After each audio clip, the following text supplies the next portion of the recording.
Welcome to Rex institute Bhopal. और अब हम लैपटॉप का पूरा स्कीमेटिक लेवल पर वीडियोस बनाना चालू कर रहे हैं। लैपटॉप माइक्रो लेवल पूरे एमपी इंडिया के अंदर हम पढ़ा रहे हैं। और ये माइक्रो लेवल जो होता है इसमें टोटल एडवांस लेवल में सारी चीज़ें मैं कराता हूँ। आईसी के अंदर का पूरा स्ट्रक्चर कैसे काम करता है, हाई लो एसी ओके का कंसेप्ट क्या होता है, वो सारी चीज़ें। तो किसी भी तरह की कोई प्रॉब्लम आपको नहीं रहेगी। जैसे लैपटॉप में चार्जिंग नहीं हो रही तो 12 से 13 14 चीज़ें होती हैं जिस कारण चार्जिंग नहीं होती। सिर्फ चार्जिंग आईसी में चार्जिंग आईसी चेंज करने से चार्जिंग नहीं होने लगती। तो ये सारी चीज़ें मैं क्लियर करता हूँ। तो सबसे पहले BQ25 BQ25A मतलब BQ24725A ये सीरीज़ की आईसीओ पर जितनी भी BQ सीरीज़ की आईसी उसका मैं कुछ कंसेप्ट आपको बताने जा रहा हूँ। तो ये फर्स्ट वीडियो है।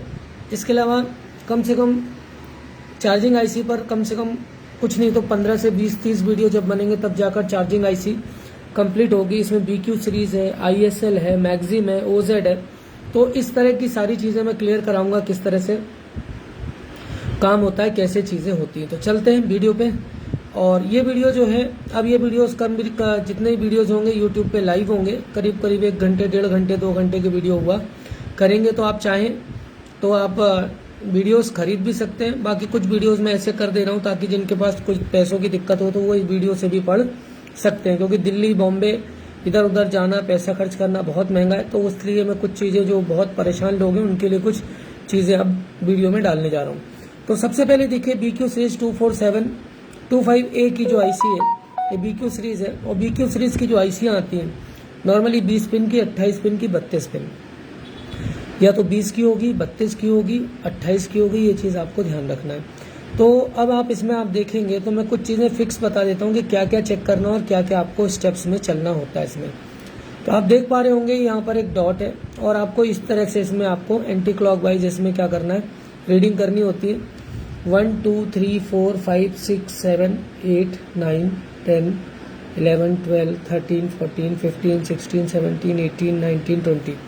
तो कुछ पिनों का डिटेल मैं आज बताऊंगा और सीक्वेंस में हम ये चलते रहेंगे और सारी चीज़ों में हम सारी सीरीज़ में इसको कवर करेंगे। इसके बाद स्कीमेटिक पर भी मैं इसको बताऊंगा कि कैसे क्या होता है। तो सबसे पहले देखिए, तो सबसे पहला पॉइंट चेक करना आपको VCC चेक करना है। अगर ये BQ सीरीज़ की है तो यहाँ पर VCC इन लिखा मिलेगा। अगर ये OZ सीरीज़ है तो VAC इन मिलेगा। अगर मैग्जिम है तो आपको DC इन, ISL है और मैक्सिम है तो इसमें DC इन वगैरह क्या हो सकता है इसमें लिखा हुआ मिल सकता है। तो आपको सबसे पहले जो आपकी BQ सीरीज़ की आईसी है तो pin number 20, pin number 20 fix है और ये हमेशा क्या रहेगा, फिक्स रहेगा। आप इस चीज़ को ध्यान रखिए कि कभी भी इसमें ये पिन चेंज नहीं होगी। अगर 32 पिन की है तो पिन नंबर 32, अगर ये 24 पिन की है, 28 पिन की है तो पिन नंबर 28, 20 पिन की है तो 20 नंबर इसका VCC पिन होगा। ये हमेशा याद रखना है कि VCC ही रहेगा। और इस पे आपको 19, 20, 19.5 जो भी अडाप्टर करंट है वो यहाँ पर आपको मिलेगा। तो सबसे पहले आपको यहाँ पर 20 वोल्ट चेक करना होता है कि यहाँ पर 20 वोल्ट आपको मिलना चाहिए। दूसरा चीज़ जो होती है वो होती है AC डिटेक्ट। AC डिटेक्ट आप देख पा रहे होंगे 6 नंबर पिन होती है, फिक्स पिन होती है। और AC डिटेक्ट वोल्टेज डिवाइडर को लेकर यहाँ पर क्या होता है, बनाया जाता है। और AC डिटेक्ट पर करीब करीब ये मान के चलिए कि आपको ये पिन नंबर 6 होती है। ये AC डिटेक्ट यानी अडाप्टर करंट डिटेक्ट होता है। इसमें 2.4 से 3.15 वोल्ट इसमें क्या हो सकता है, आपको मिल सकता है। अगर इसमें वोल्टेज कम हुआ तो भी 19 वोल्ट पंप नहीं होगा, चार्जिंग रुकेगी, चार्जिंग की दिक्कत, मतलब 19 वोल्ट ही क्या होगा, आगे नहीं जाएगा। तो चार्जिंग तो अलग ही कहानी हो गई। तो ये आपको ध्यान रखना है कि AC डिटेक्ट आपका क्या होना चाहिए, हमेशा यहाँ पर प्रॉपर वोल्टेज होना चाहिए। और AC डिटेक्ट के लिए वोल्टेज डिवाइडर का फॉर्मूला लगता है। तो V out equal to V in R2 upon R1 plus R2 आप करेंगे तो वोल्टेज डिवाइडर यहाँ क्या हो जाएगा, आपका इम्प्लीमेंट हो जाएगा और AC डिटेक्ट आपको यहाँ पर मिल जाएगा। AC डिटेक्ट के बाद जो अगली चीज़ चेक करनी है वो चेक करना है रीजन वोल्टेज। ये होता है आपका रीजन वोल्ट जो होता है ये हमेशा क्या होगा, 6 वोल्ट के आसपास होगा।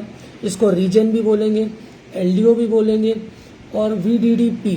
तो ये पिन नंबर 16 पे होता है। BQ सीरीज में ये पिन नंबर 16 फिक्स होती है।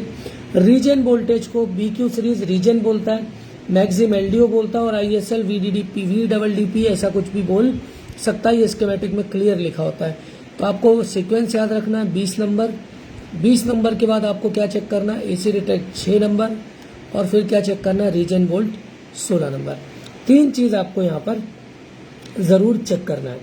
अब एसी डिटेक्ट में जो प्रॉब्लम्स आती है मैं बताता हूँ कि अगर एसी डिटेक्ट गड़बड़ होता है तो सबसे ज़्यादा जो R1 रजिस्टर जो वोल्टेज डिवाइडर इसमें लगा होता है वो गड़बड़ होता है। इसके अलावा कैपेसिटर से लीकेज हो जाता है। तो ये 2 दिक्कतें आती है कि जब वोल्टेज डिवाइडर बनता है तो वोल्टेज डिवाइडर के साथ एक कैपेसिटर ग्राउंड किया जाता है, तो इनमें दिक्कतें आती हैं, जिस कारण क्या होता है, आपका एसी डिटेक्ट गड़बड़ होता है। रीजन वोल्टेज होता है पिन नंबर 16, 6 वोल्ट एकदम फिक्स होता है, ये 6 वोल्ट मिलना ही चाहिए। अब अगली चीज होता है रीजन कैसे बनता है। आईसी के अंदर बेसिकली एक एलडीओ सेक्शन होता है, इसमें वीसीसी इन 19 वोल्ट आता है, इसके बाद एसी डिटेक्ट इनेबल आता है। इन दोनों को मिलाकर क्या होता है, फिर ये 6 वोल्ट रीजन निकालती है।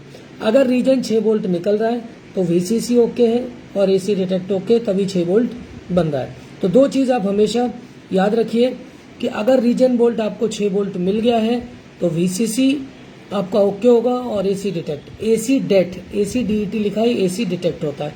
तो ये 2 चीज आपको डेफिनेटली सही होंगी, तब जाकर रीजन वोल्टेज बन रहा है। कैसे बनता है मैंने बताया। सबसे पहले क्या बताया मैंने आपको कि यहाँ पर बैटरी लो दिखा रहा है, ठीक है चलने देते हैं। तो सबसे पहले यहाँ पर क्या दिखा रहा है, आपको देखना है वीसीसी, फिर आपको देखना है एसी डिटेक्ट और फिर देखना है रीजन। एसी डिटेक्ट क्या होता है, इसके अंदर एक क्या लगा होता है, आईसी के अंदर एक बेसिकली एलडीओ सेक्शन होता है, इसमें वीसीसी इन 19 वोल्ट होगा। इसके बाद एसी डिटेक्ट इनेबल, मतलब जो एसी डिटेक्ट है वो एज ए इनेबल काम करता है। तो इससे क्या होता है, एलडीओ के लिए तो ही, मतलब ये इनेबल आएगा, एसी डिटेक्ट सही होगा तो ही रीजन वोल्टेज बनेगा। तो ये चीज हमेशा, ये 3 चीज सबसे पहले चेक करना है। इसके बाद आपको चेक करना है एसी ओके। एसी ओके आता हमेशा पिन नंबर 5 पे। बीक्यू सीरीज की कोई भी आईसी हो, 20 पिन हो, 28 पिन हो या 32 पिन हो, हमेशा ध्यान रखिए कि एसी ओके कहाँ पर आएगा, 5 नंबर पर। अब एसी ओके हाई है या लो है, ये बहुत बड़ा क्वेश्चन उठता है और इसी में अक्सर फंस जाते हैं हम, या जब रिपेयरिंग करने बैठते हैं तो क्या होता है, दिक्कत आती है कि एसी ओके हाई है या लो। तो कुछ सीरीज को मैं अगर आपको बता दूं कि जैसे हम बात करें कि 707 है, आपकी 737 है, 727 है, इनमें हमेशा ध्यान रखिए बीक्यू सीरीज में एसी हमेशा लो होगा। BQ 24717, 780, 247, 725, इनमें हमेशा क्या होगा, हाई होगा। हाई का मतलब क्या होता है, लो का मतलब हमेशा क्या होगा, आप जब स्कीमेटिक देखेंगे और एसी ओके पर अगर क्या बना रहा है, हैज बना रहा है सामने और एक बार बना रहा है, तो समझ लीजिए कि वो लो है, और अगर कुछ भी नहीं है तो वो हाई है। तो आपको इस सीरीज, आईसी की सीरीज याद रखना है कि एसी ओके, बाकी स्कीमेटिक में देख के आपको समझ में आएगा कि एसी ओके हाई रहेगा कि लो रहेगा। तो ये हाई और लो का ही बहुत गजब का कंसेप्ट है, जो मैं आगे किसी वीडियो में या क्लास ज्वाइन करेंगे तो जरूर बताऊंगा कि कब ये आईसी के अंदर कंपैरेटर लगे होते हैं। अभी मैं आईसी का इंटरनल डिजाइनिंग नहीं समझा रहा हूँ कि इंटरनली ये कैसे काम करती है, अभी मैं जस्ट एज ए पहला वीडियो है तो बहुत हैवी हो जाएगा, इसलिए उतना अंदर नहीं जा रहा हूँ। अब ये क्या होता है, आईओ को सूचना देता है एसी ओके कि एडाप्टर पिन लग चुका है। तो एसी ओके का क्या काम है कि आईओ को क्या करे, सूचना दे कि एडाप्टर लग गया है। एडाप्टर से ऑन हो रहा है लेकिन बैटरी मोड पर ऑन नहीं हो रहा है, तो इसका मतलब एसी ओके कि आप वैलिडिटी को चेक करें।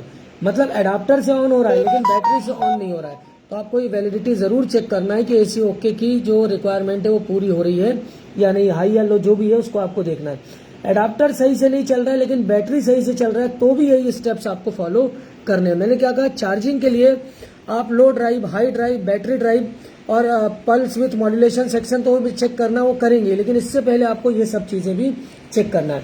एसी ओके एडाप्टर मोड पर, अब जो एसी ओके जैसे आप एडाप्टर लगाएंगे तो एडाप्टर मोड पर ये क्या करेगा, बेसिकली क्या होता है, ग्राउंड नहीं मिल रहा है तो एसी ओके में प्रॉब्लम है। मतलब जैसे आपने एडाप्टर लगाया तो इसमें क्या आ जाना चाहिए, इसको ग्राउंड के साथ बीट करना चाहिए।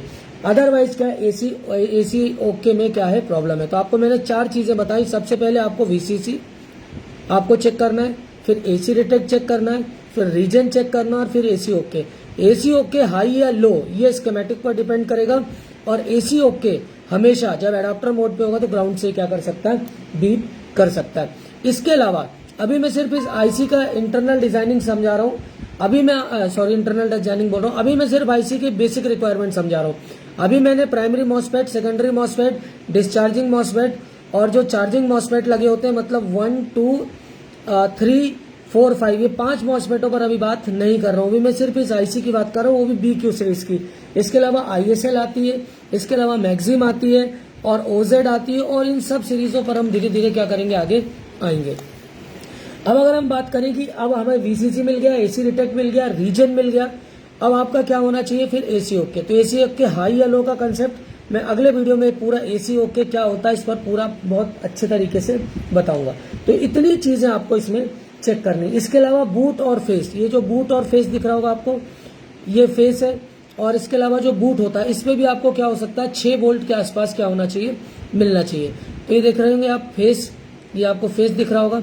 अब इसके बाद अगली बात करें कि इसके बाद हमें क्या चेक करना चाहिए, फिर होता है आपका CMSRC।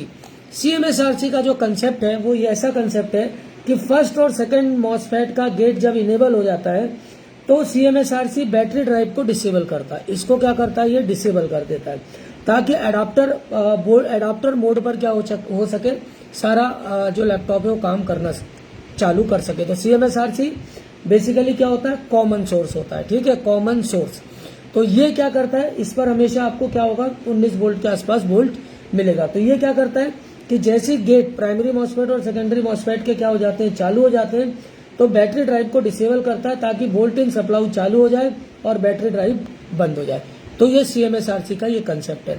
इसके अलावा ACP और ACN, ये बेसिकली क्या होता है, अडाप्टर करंट पॉजिटिव होता है और अडाप्टर करंट नेगेटिव होता है। यहाँ पर CLR करंट लिमिटिंग रजिस्टर या करंट सेंस रजिस्टर इन दोनों के बीच में लगा होता है।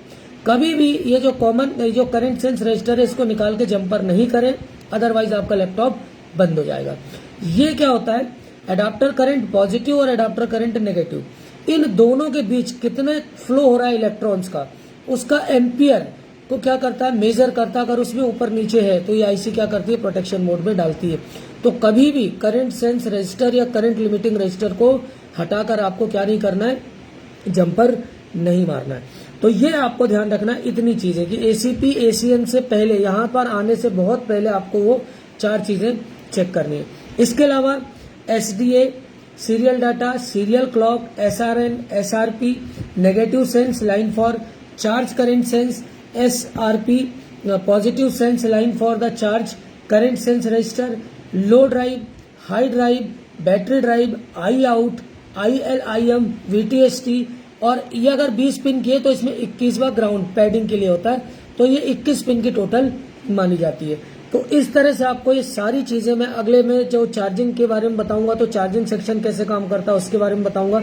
इसके अलावा प्राइमरी मॉसफेट, सेकेंडरी मॉसफेट जो लगे होंगे वहां से कैसे 19 volt N channel P channel कैसे लगाए, उनके गेट को हाई ड्राइव लो ड्राइव जाना है तो वो कैसे होना है, ड्वेल मॉसफेट लगे तो कैसे काम करेगा, तो गेट पर हाई रहना है लो रहना है वो कंसेप्ट बताऊंगा। इसके अलावा चार्जिंग का पूरा समझाऊंगा, चार्जिंग कैसे काम करता है। इसके अलावा जो मॉसफेट आते हैं 6 लैक्स के आते हैं, 8 लैक्स के आते हैं। तो 6 लैक्स के मॉसफेटों का कंसेप्ट 6 लैक्स के मॉसफेट, 3 लैक्स के मॉसफेट, 8 लैक्स के मॉसफेटों पर ड्रेन सोर्स गेट कैसे पहचानना है, वो सारी चीजें भी मैं अगले वीडियो में जरूर धीरे धीरे करके क्लियर करूंगा। तो अभी मैंने जो बताया एक समरी कर देता हूं। सबसे पहले VCC चेक करना है, फिर AC डिटेक्ट चेक करना है, फिर रीजन चेक करना है, फिर AC ओके चेक करना है, फिर आपका ACN और ACP के बीच जो 19 वोल्ट है वो चेक कर लीजिए। तो इतनी चीजें चेक करने का मतलब होता है कि आपका ये वोल्टेज सेक्शन क्या कर रहा है, काम कर रहा है। अब 19 वोल्ट का जो कॉमन पॉइंट होता है उसके आगे की कहानी, डिस्चार्जिंग मॉसफेट कैसे काम करता है, ये आपके चार्जिंग मॉसफेट जो बैटरी को चार्ज करेंगे वो कैसे काम करते हैं, वोल्ट इन का प्राइमरी सेकेंडरी मॉसफेट का क्या कंसेप्ट है, वो हम अगले वीडियो में आएंगे। एक्चुअल प्रैक्टिकल कराऊंगा, एक्चुअल माइक्रो लेवल समझाऊंगा कैसे काम होता है। किसी भी इंस्टीट्यूट में कहीं भी जाने से पहले 100 बार सोचिएगा कि हमारे स्टूडेंट रीवा में, सतना में, बैतूल में, लगभग हर जगह क्या कर रहा है, काम कर रहा है। आप माइक्रो लेवल सीखेंगे, कम से कम आपको 2 से 3 महीने का टाइम देना पड़ेगा। 7-8 घंटे की क्लासेस आपको डेली लेनी पड़ेंगी, तब जाकर आप माइक्रो लेवल सीख पाएंगे। बहुत अर्जेंसी है तो ज्यादा से ज्यादा कम से कम 45 दिन लगेगा। और एडवांस माइक्रो लेवल 42,800 का कोर्स है, जिसमें मैं आपको A to Z 45वें दिन बोलूंगा तो 45 डेज में कवर करूंगा, 90 डेज बोलूंगा तो 90 डेज में कवर करूंगा, और 90 दिन के बाद या 45 दिन के बाद सीधा आप किसी भी तरह का लैपटॉप सीधा लेके आप अपनी दुकान डालिएगा और वहां बैठिएगा जहां पर 50 दुकानें पहले से डली हैं। किसी भी प्रकार की अगर आपको प्रॉब्लम आएगी तो आप मुझे बताइएगा।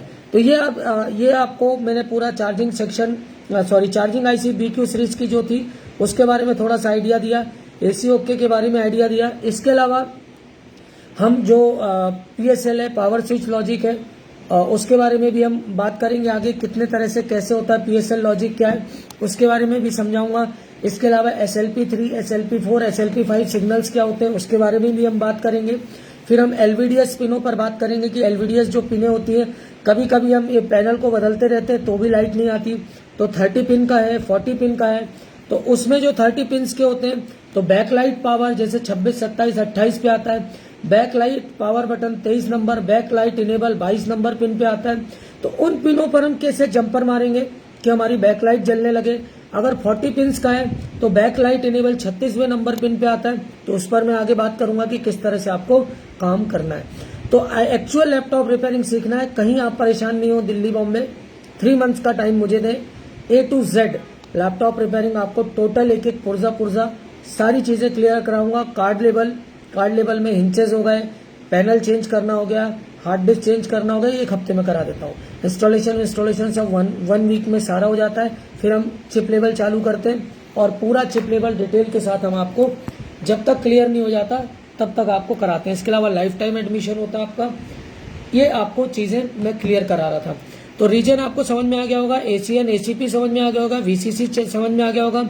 अब आगे हम पढ़ेंगे फेज क्या है, हाई ड्राइव क्या है, VTST क्या है, लो ड्राइव क्या है, बैटरी ड्राइव क्या है, SRP SRN क्या है, ILIM बहुत इंपॉर्टेंट पिन है, ये 10 नंबर पे होती है।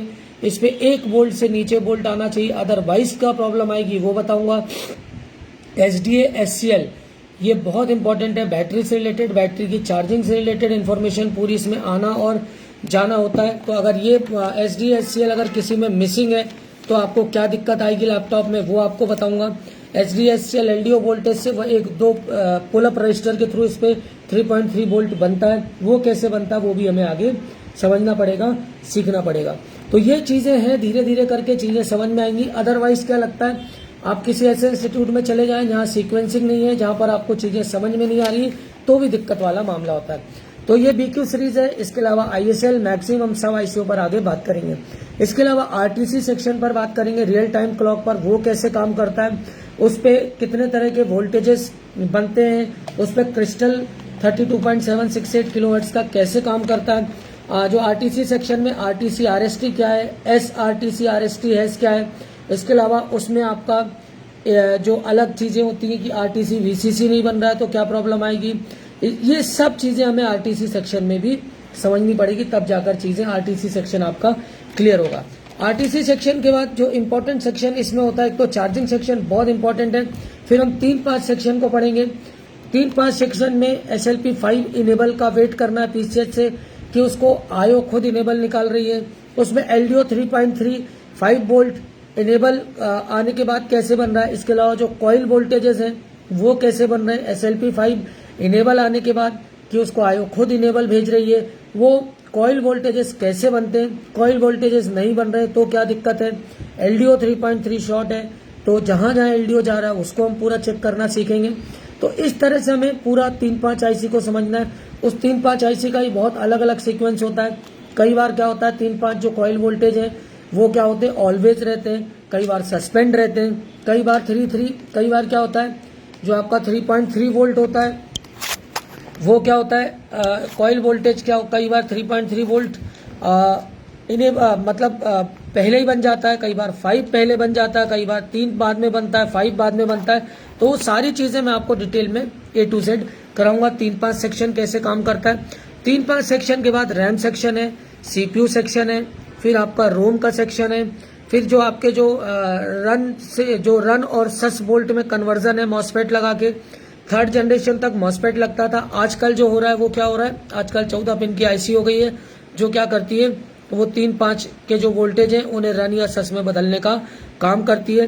रैम सेक्शन में VTT वोल्टेजेस को हम चेक करेंगे, रैम सेक्शन में SPDD वोल्टेजेस को चेक करेंगे, DDR1, DDR2, DDR3, DDR4, DDR5 जो रैमें होती हैं उसमें अलग अलग कौन कौन से वोल्टेज बनते हैं, कौन से वोल्टेज कम ज़्यादा होते हैं वो हम देखेंगे। रोम की पिन डिटेल KBC के साथ है, अलग से रोम लगी है। तो data in, data out, right protect, ground, VCC, hard disk, HDD और क्लॉक कैसे बन रहा है, होल्ड, हार्ड डिस्क बोल दिया मैंने, होल्ड कैसे बन रहा है, वो सारी चीज़ें। तो ये पूरी चीज़ें आपको जब तक नहीं समझ में आएंगी तब तक आप नहीं समझ पाएंगे कि लैपटॉप कैसे रिपेयर होता है। इसके अलावा लैपटॉप के जो स्टेजेस होते हैं S5, S4, S3, S0, ये कैसे काम करती है, PLT रीसेट क्या है, इनेबल बायोस, रैम रीडिंग के बाद कैसे डिस्प्ले आता है, S5 वोल्टेज जो S5 स्टेट होती है वहाँ पर 3.5 LDO 15 volt LDO, S4 RAM का वोल्टेज 3.5 का कन्वर्जन, S3 स्टेट में 1.8, 1.0, 0.9 और VGA core volt, S0 CPU और CPU GFX कोर। तो ये जो चीज़ें हैं ये वोल्टेज लेवल होता है। इसके अलावा clock level, data level, signal level, वो सारी चीज़ें जब तक आप नहीं करेंगे तब तक आपको चीज़ें समझ में नहीं आएंगी। तो कहीं भी जाने से पहले, कहीं भी एडमिशन लेने से पहले 10 बार आप सोच लीजिए कि क्या करना है, क्योंकि करने वाले, बोलने वाले कुछ भी बोलते हैं। हमारे वीडियोस देखिए, हमारा फीडबैक देखिए, अगर पॉजिटिव है तो हमें ज्वाइन करिए और अगर नेगेटिव फीडबैक है तो आप हमें ज्वाइन मत करिए, कोई प्रॉब्लम नहीं है। तो हमारे स्टूडेंट से जितनों ने दुकानें डाली है सबसे आप बात करिए, आप मेरे को कॉल करेंगे तो वो नंबर भी मैं आपको दे दूंगा। उसके बाद आप हमें ज्वाइन करिए।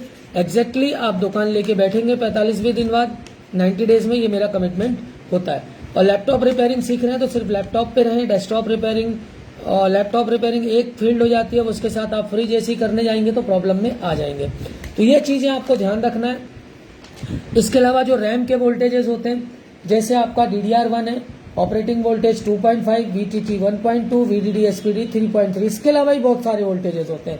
जैसे आपका DDR4 है तो ऑपरेटिंग वोल्टेज 1.2, VTT 0.67 और VDD SPD 3.3। तो डिफरेंट वोल्टेजेस रैम के भी मैं आपको समझाऊंगा किस रैम पर, DDR1, DDR2 पर क्या क्या चीज़ें चेक करनी। तो प्रैक्टिकली, थ्योरेटिकली कोशिश करूंगा कि ऑनलाइन भी दे दूं। वीडियो अच्छे लग रहे हैं, लाइक शेयर सब्सक्राइब करें। ये लाइव वीडियोस ही होंगे, कोई भी मैं फेक वीडियो नहीं बनाता। लैपटॉप भी सामने रिपेयर करूंगा ताकि आपको कोई दिक्कत, किसी भी प्रकार की कोई प्रॉब्लम ना रहे। बोलने वाले कुछ भी बोल रहे हैं मार्केट के अंदर, उनके इंस्टीट्यूटों के, कई इंस्टीट्यूटों के बच्चे हमारे पास आ चुके हैं, हमें ज्वाइन कर चुके हैं, उनके भी नंबर दूंगा, उनसे बात करिए। क्या पढ़ा रहे हैं, RTC सेक्शन को RT सेक्शन बोलते हैं, क्या समझा रहे हैं, क्या समझा नहीं पा रहे हैं, बहुत हैवी चीज़ें होती हैं, बहुत पढ़ना पड़ता है, तब जाकर आप लैपटॉप रिपेयर कर सकते हैं। चार्जिंग नहीं हो रही 12 से 13, 19 वोल्ट नहीं हो रहा, 5 से 8 फॉल्ट, 3-5 वोल्टेज नहीं बन रहे LDO के, कम से कम 10 से 15 चीज़ें, रोम पर दिक्कतें हैं, फिर DSO की वर्किंग, DC मशीन की वर्किंग, सारी चीज़ें आपको सीखनी पड़ेंगी। SMD हैवी लेनी पड़ेगी, फिर आपको कंपोनेंट्स लेने होते हैं, तब जाकर आप एक एग्जैक्ट रिपेयर करने का काम कर सकते हैं। तो ये वीडियो था, वीडियो अच्छे लग रहे हैं तो आप मुझे कॉल कर सकते हैं, कोर्सेज को ज्वाइन कर सकते हैं। Thanks for the watching.